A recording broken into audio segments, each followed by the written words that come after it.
I'm Jacob Barnett. Are you guys excited? Yeah! Alrighty, I'm here to tell you why you guys should forget everything you know right now. So, first thing you guys need to know. So suppose you guys are all doing your homework, okay? You know, it's something you have to do.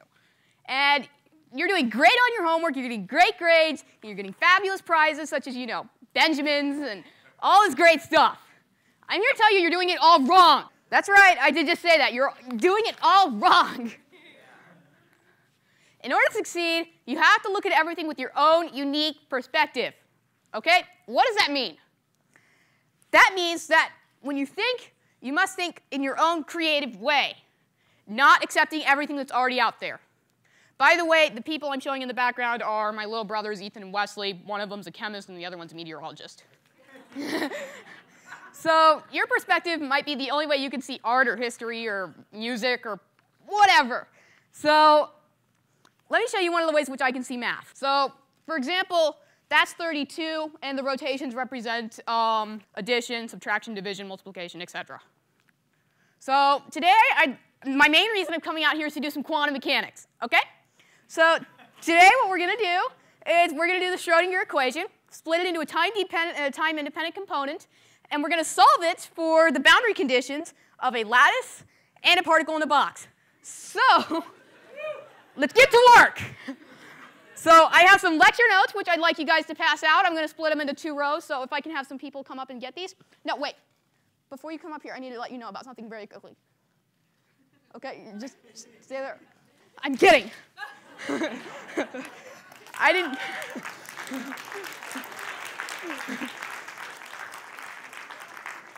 I did not come here to frighten you all with quantum mechanics. Not yet. So let's think about something simpler. How many of you here have heard about circles? Okay, good. So why are circles important? They're the shape of cookies, they're the shape of skateboard wheels, and most importantly, they're the shape of the thing that turns on your Xbox 360. So what do we know from school about circles? We know pi r squared, we know they're round. Do we know anything else? Not really. So let me show you something cool you can do with circles. It's called Johnson's theorem, where really a theorem is just, you know, a way mathematicians can think of stuff. So what Johnson said was you take 3 circles, you overlap them in a way such that there's 6 blue lines, where I called each of the circles blue, such that there's 6 lines coming in one point. The other 3 points are on a circle the same size. Interesting. So this isn't just pi r squared. This is something new. So because Johnson didn't just think, oh, it's got to be pi r squared and round, that's it, he created math. And he did it in his own unique perspective way. So now, I know not all of you are necessarily mathematically gifted, so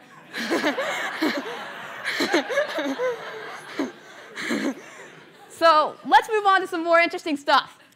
By now you might have heard about Isaac Newton in your high school careers. You might have heard about him from, you know, prisms or whatever he might have done. So in 1665, Isaac Newton was at the University of Cambridge. Now, for those of you who really know your history, at that time, Cambridge had closed due to the plague. So Isaac Newton, he didn't have a way to learn. He had to stop learning, and he was probably, you know, hiding in a dormitory with his cat running from the plague. Now, while he was doing this, he decided he had to stop learning, but he didn't want to stop thinking. Okay? So because of that, he was thinking about this problem in astrophysics. And specifically, I think he wanted to calculate the motion of the moon around the Earth. So I sort of reamped that problem into the case of Mercury around the sun. So, okay. What he did was, in order to solve this problem, he created calculus, Newton's 3 laws, the universal law of gravitation, the reflecting telescope to check his work, and optics, and all this crazy stuff. In that 2 years that he had stopped learning. So I guess that was really good for us, because at that time, Newton had to stop learning. But when he stopped learning, he started thinking, and he created science. And, okay, that's just great. We now have a theory of physics. So, okay, he could have probably been some top scholar. He could have had a 4.0 GPA. He could have been on the dean's list. He could have had his professors proud. But he wouldn't have created anything if he didn't stop learning. Newton needed to start thinking and think of things with his own unique perspective in order to, create his theory. So now let me formally introduce myself, because I did not do that at the beginning of the talk. So about 11 years ago, I was diagnosed with this thing called autism. What that meant was I was focusing in things in such extreme detail that it seemed like I wasn't thinking at all. Basically, I'd be like, oh, look, here's this reflection of that light, so there's a light up here. But, oh, there's my shadow, so there's a light back there. And I look over, and it's over there. OK. OK. So because of that, people thought I would never learn because it just looked like I was just staring into the open. It looked like I wasn't doing anything at all. So people told me I would never learn, I'd never think, I'd never talk, I'd never tie my shoes, which, OK, they might have had a point on. I'm wearing sandals. So, But however, at that age, I went to the Barnes & Noble, and I got a textbook, and from the data that was in the textbook, I derived Kepler's laws. When I wasn't supposed to be learning or thinking at all. So basically, from the other people's point of view, it was just, it wasn't really looking too good. I wasn't finger painting or doing story time or any of the other stuff the 2, 3, 4-year-olds would do. But, what they did was, because of that, they took me to special ed, which is extremely special, and the fact it didn't educate me. So during that time, I had to stop learning because I didn't have a way to learn. I was just in special ed.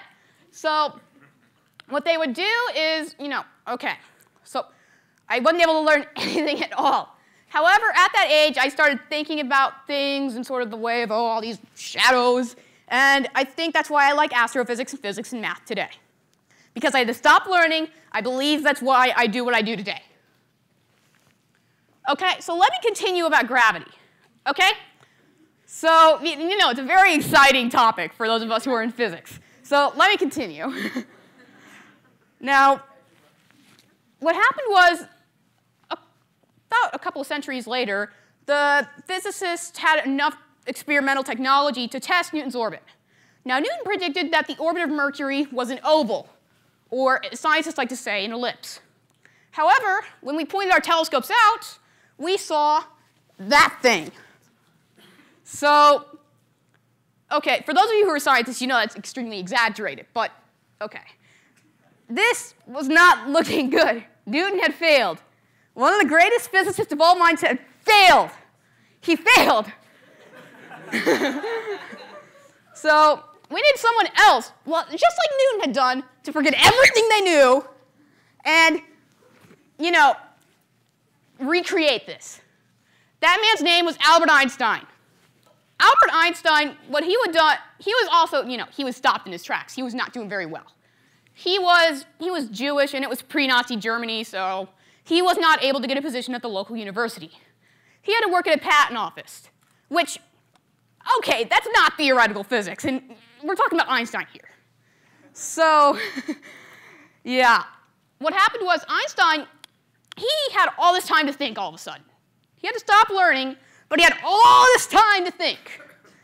And so what he had done was he liked to have these thought experiments, and he liked to think about all these different things. So what Einstein thought of was, OK, he pictured himself on a trampoline with a couple of friends, which, OK, there's actually a failure of my sentence there, and the fact that physicists, that's usually a couple more than they have.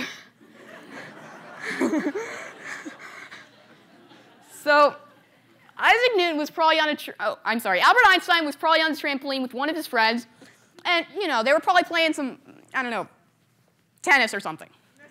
So, however, they're physicists, they don't have very good hand-eye coordination, so they probably didn't, catch the tennis ball, and it went rolling around them. And Einstein looked at this, and he said, without friction, this is gravity. He realized this is just gravity. So afterwards, he predicted the motion, which is going to end up like that crazy thing. But that crazy thing is exactly that other crazy thing. So Einstein had solved the problem just by thinking about it in his own unique perspective, in his own unique way. He stopped learning, and he started thinking, and he started creating. So now let me get back on the story. I wasn't really looking too good, so I just kind of brushed it over there.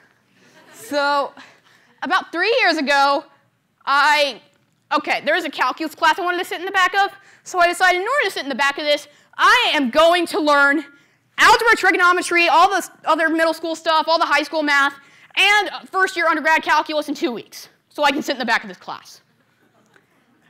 I was 10. Okay. So, also at that time, for this, I got accepted into the university. And yet again, I was still 10. So, okay, then I had to go to an entrance interview, okay? You know, that's what you gotta do, it's the university.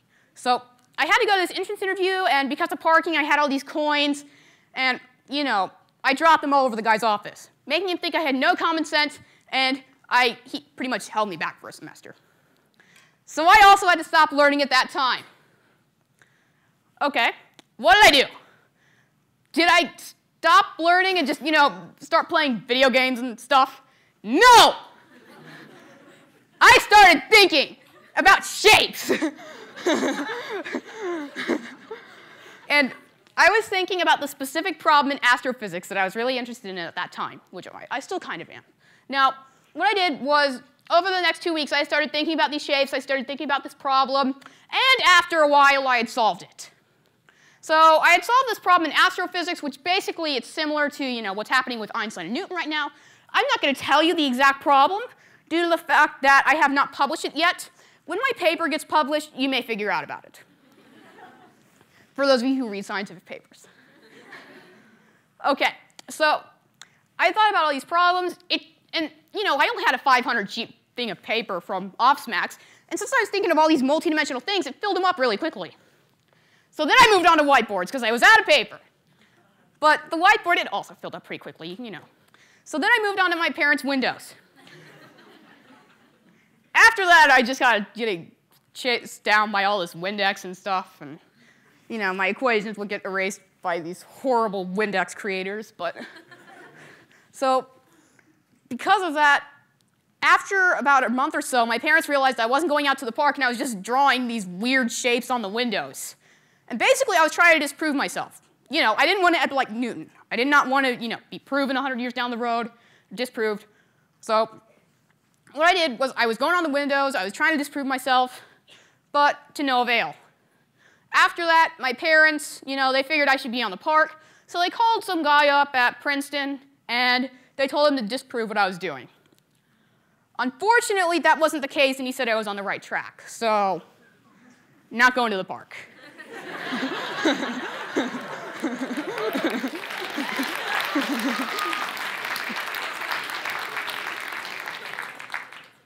Okay, so then, because I had to stop learning, I started thinking, and I solved the problem.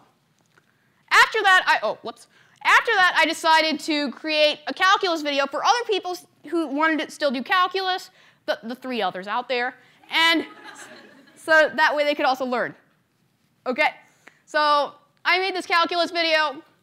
People noticed that I was 12 and I was doing a calculus video. After that, the first people that noticed was the Indianapolis Star. And they put me on the front page of some newspaper, and as you can see from this picture, I was eating a sandwich. It was really yummy. So, okay, after that, my calculus video, it went viral. As of the time of this photo, it had some 2 million views. So, first of all, a calculus video going viral. Who would have ever thought?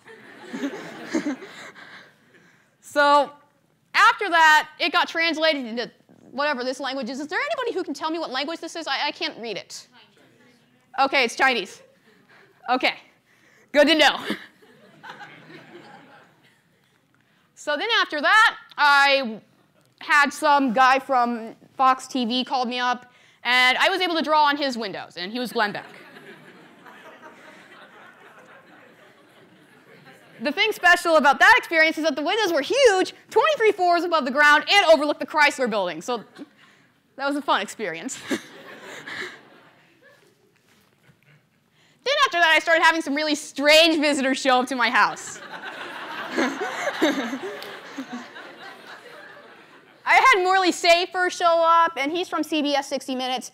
Now, For those of you who can really see this picture very well, you may notice that I'm wearing the same sandals.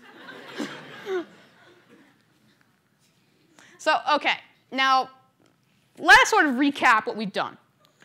Have Einstein and Johnson and Newton and everyone I talked about, are they really geniuses? Is that really what makes them so special? Is that really why they did all their work? Absolutely not. No, that's not why. Okay, so what happened was, all they did was they made the transition from learning to thinking to creating, which by now the media has translated into, genius. Now, I'm pretty sure they have relatively high IQs, but as some of you may know, there are lots of people out there with high IQs who don't create this sort of thing. They usually just end up memorizing a couple 100,000 digits of pi. So first of all, my question to them is, why not memorize a different number? Like, I'm wearing phi right now, so, okay.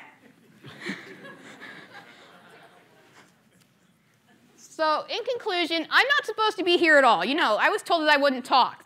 There's probably some therapist watching this who's freaking out right now.